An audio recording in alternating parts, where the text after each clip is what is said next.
ഇന്ന് ഞാനൊരു കൂട്ടുവളം ഉണ്ടാക്കാനായിട്ട് പോണത്. എല്ലാ ചെടികൾക്കും, പൂക്കളുണ്ടാകുന്ന ചെടികൾക്കും പച്ചക്കറികൾക്കും ഒക്കെ കൊടുക്കുന്നൊരു വളമായിട്ട് എല്ലാവരും ഈ കൃഷി ചെയ്യുന്ന എല്ലാവരും ഉണ്ടാക്കി വയ്ക്കുന്നൊരു വളം തന്നെയാണ്.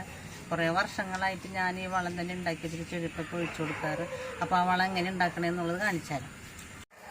ഇതുകൊണ്ട് ഇത് ഈ ഒരു ബക്കറ്റുണ്ട്, ഒരു ബക്കറ്റ് പച്ചച്ചാണം ഇട്ടിട്ടുണ്ട്.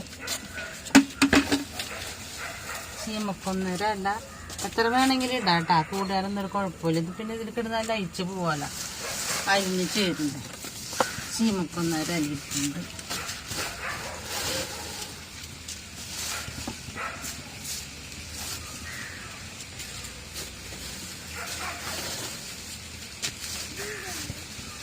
പിന്നെ ഇതിലേക്ക് കപ്പലണ്ടി പിണ്ണാക്ക്, ഇതിലേക്ക് കപ്പലണ്ടി പിണ്ണാക്ക്, വേപ്പിൻ പിണ്ണാക്ക്, എല്ലുപൊടി, ഇത് മൂന്നും ഓരോ കിലോ വാങ്ങിയിട്ടുള്ളത്. അപ്പം ഇതിൽ നിന്നൊക്കെ പകുതി ഇടുന്നുള്ളൂ കേട്ടോ, പകുതി നമുക്ക് മാറ്റി വെക്കാം. പകുതി കപ്പലണ്ടി പിണ്ണാക്കി കൊടുക്കാം. ഇതേ പകുതി വേപ്പിൻ പിണ്ണാക്ക്, നെല്ലുപൊടി പകുതി ഇട്ടിട്ടില്ല, ഇത് 1/4 ഭാഗം ഇട്ടിട്ടുള്ളൂ. ഇനി ഇതിലേക്ക് 3/4 ബക്കറ്റ് പച്ചവെള്ളം നിറച്ചു കൊടുക്കാം. ഇനി ഇതിലേക്ക് ഈ കൂട്ടിലേക്ക് ആവശ്യത്തിന് വെള്ളം ഒഴിച്ചു കൊടുക്കാം കേട്ടോ, നിറച്ചൊഴിക്കണ്ട.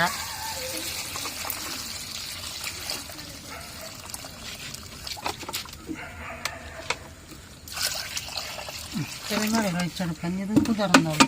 എല്ലാ ദിവസവും ഇതിനൊന്ന് 1 സൈഡ് ഒന്ന് ഇളക്കി കൊടുക്കണം കേട്ടോ. ഇപ്പോൾ ചാണകയിലുണ്ട്, കുതിർന്നിട്ട് നാളെ ഒന്ന് നമുക്ക് ഇളക്കി കൊടുക്കാം.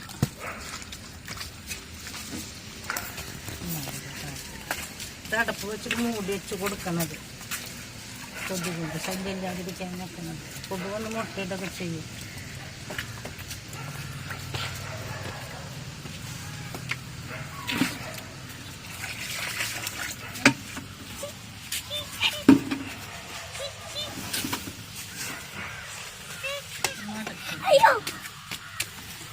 ബക്കറ്റിൽ മൂടി ദ്വാരണ്ട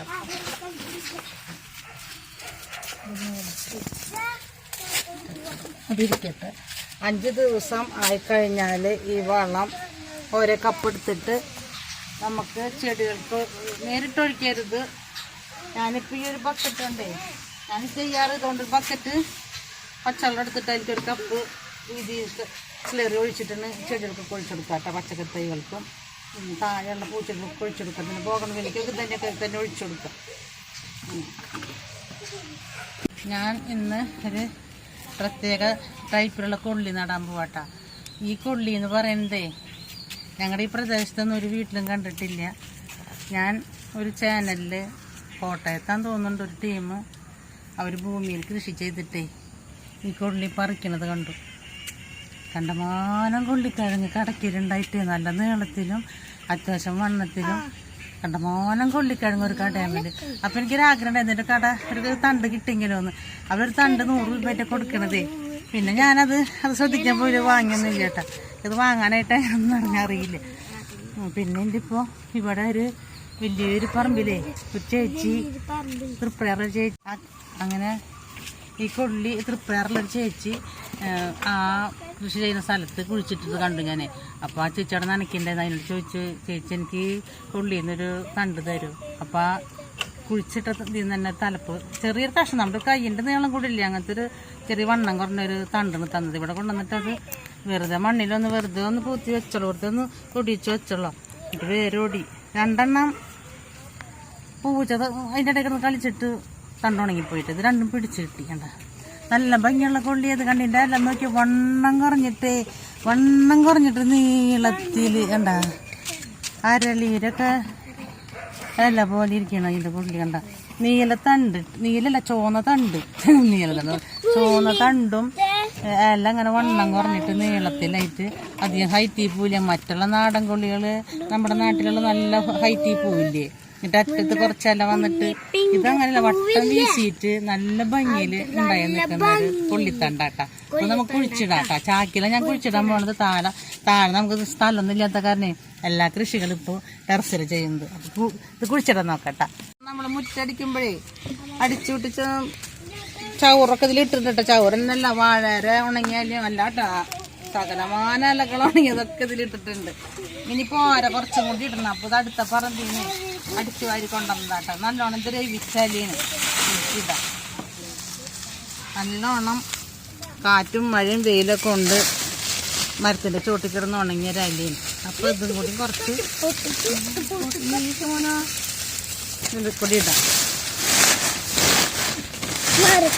നല്ലോണം താഴ്ത്തിപ്പോ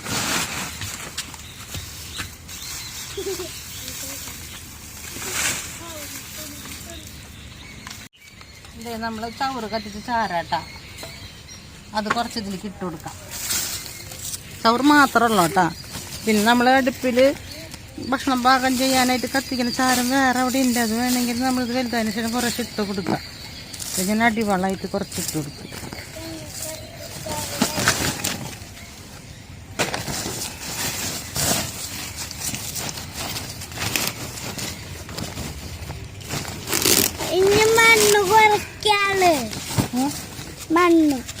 മണ്ണിടണം.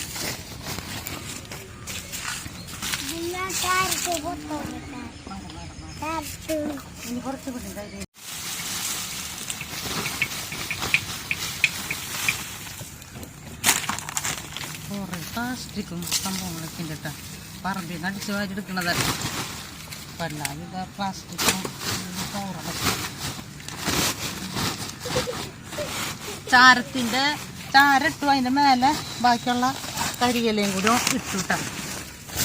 നല്ലോണം ഉണങ്ങി ദ്രവിച്ച ഒരു കരിയിലിന് പെട്ടെന്ന് കമ്പോസ്റ്റ് വെക്കുക. ഇനി എന്താ ചെയ്യേണ്ട വെച്ചാൽ മണ്ണിട്ട് കൊടുക്കാം.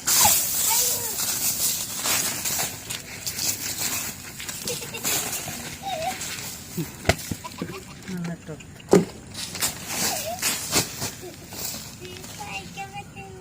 പുള്ളി ഞാൻ കുഴിച്ചിടാൻ പോവാട്ടാ. 2 എണ്ണം വെക്കുന്നുണ്ട്. വേറെ ചാക്കിൽ നിറയ്ക്കാനും മണ്ണിനും ഒക്കെ ഭയങ്കര ബുദ്ധിമുട്ടണേ. അപ്പൊ ഈ വലിയ ചാക്കിനെ 2 കൊണ്ട് നടാന്ന് വിചാരിച്ചു.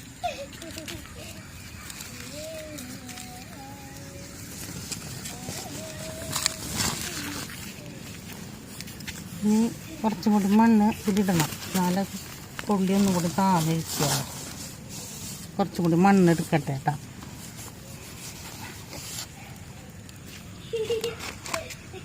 കൊള്ളിയുടെ കടക്കൽ കുറച്ചുകൂടി മണ്ണിട്ട് കൊടുക്കാം.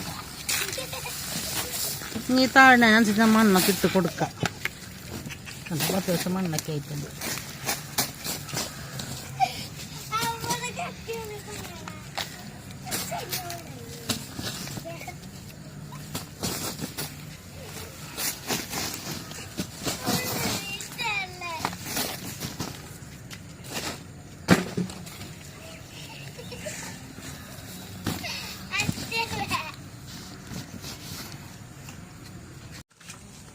ഇതിന് നനച്ചെടുക്കാം. ഈ കൊള്ളിക്ക് ചാണകം ഇടില്ല കേട്ടാ. ഞങ്ങൾ ഇവിടങ്ങളിൽ ചാണകം ഇടാറില്ലെന്ന് പറയാം. കാരണം കൊള്ളിക്കാരൻ കഴിക്കത്രേ. ഇനി വേറെ സ്ഥലങ്ങളിലൊക്കെ ചാണകം ഇടുമെന്ന് എനിക്കറിയില്ല. ഞാൻ ഇപ്പോൾ ചാണകം ഇടുന്നില്ല. ഇന്നത്തെ എൻ്റെ വീഡിയോ എന്ന് പറയുന്നത് ഈ വളക്കൂട്ട് തയ്യാറാക്കി വയ്ക്കലും വെറൈറ്റി 2 തണ്ട് കൊള്ളി ചാക്കിൽ നടുന്നതായിരുന്നു കേട്ടോ. എല്ലാവർക്കും ഇഷ്ടപ്പെട്ടിട്ടുണ്ടെങ്കിൽ ലൈക്ക് ചെയ്യാനും ഷെയർ ചെയ്യാനും സബ്സ്ക്രൈബ് ചെയ്യാനും മറക്കരുത് കേട്ടോ. എല്ലാവർക്കും ബൈ ബൈ.